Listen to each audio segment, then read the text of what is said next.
महाराष्ट्र विधानसभा चुनाव 2024 के बाद ईवीएम और वोटर लिस्ट में कथित धांधली को लेकर विवाद गहरा गया है। कांग्रेस समेत विपक्षी दलों ने चुनाव परिणामों पर सवाल उठाते हुए इसे लोकतंत्र पर हमला बताया है। पार्टी अध्यक्ष मल्लिकार्जुन खड़गे ने अहमदाबाद के कांग्रेस अधिवेशन में इस मुद्दे को जोरदार ढंग से उठाया। विपक्ष का आरोप है कि ईवीएम के जरिए फर्जीवाड़ा हुआ, जिसके खिलाफ अब बड़ा आंदोलन छेड़ने की तैयारी है। अहमदाबाद में कांग्रेस के अधिवेशन में पार्टी अध्यक्ष मल्लिकार्जुन खड़गे ने महाराष्ट्र विधानसभा चुनावों में कथित धांधली को लेकर केंद्र सरकार और चुनाव आयोग पर जमकर हमला बोला। खड़गे ने कहा कि महाराष्ट्र चुनाव से जुड़ा मामला राहुल गांधी ने संसद और मीडिया के सामने उठाया था, लेकिन सरकार पर इसका कोई असर नहीं पड़ा।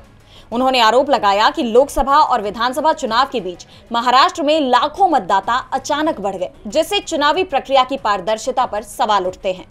खड़गे ने सख्त लहजे में कहा कि ये कैसा चुनाव आयोग है, ये कैसी डेमोक्रेसी है, सब कुछ फर्जी बनाकर चुनाव जीत गए। ये फ्रॉड है और लोकतंत्र पर सीधी चोट है। वोटर लिस्ट में हुई गड़बड़ियों पर हम काम कर रहे हैं, चोर एक दिन जरूर पकड़ा जाएगा। खड़गे ने ईवीएम की जगह बैलेट पेपर की वकालत करते हुए कहा कि पूरी दुनिया के विकसित देश ईवीएम छोड़ बैलेट पेपर की ओर बढ़ गए हैं। कई देश इसे इस्तेमाल नहीं करते, लेकिन हम ईवीएम पर निर्भर हैं। ये सब फ्रॉड है। सरकार ने ऐसे तरीके बनाए हैं जिनसे सिर्फ उन्हें फायदा हो रहा है। बताते चले कि विपक्षी दल, खासकर कांग्रेस और महाविकास अघाड़ी गठबंधन ने महाराष्ट्र चुनाव के नतीजों पर सवाल उठाते हुए ईवीएम में धांधली के आरोप लगाए थे। ये विवाद तब और गहरा गया जब कांग्रेस अध्यक्ष मल्लिकार्जुन खड़गे और राहुल गांधी ने ईवीएम की विश्वसनीयता पर संदेह जताया और बैलेट पेपर से चुनाव कराने की मांग की।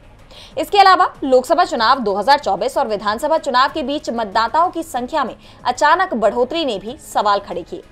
चुनाव आयोग ने इन आरोपों को खारिज करते हुए ईवीएम को सुरक्षित बताया, लेकिन विपक्ष का आक्रोश थमने का नाम नहीं ले रहा।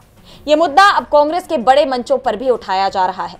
खड़गे ने भविष्यवाणी की कि आने वाले समय में देश के नौजवान इसके खिलाफ खड़े होंगे और कहेंगे कि हमें ईवीएम नहीं चाहिए। कांग्रेस अब इस मुद्दे पर देशव्यापी अभियान की तैयारी में जुट गई है। डीबी लाइव की रिपोर्ट।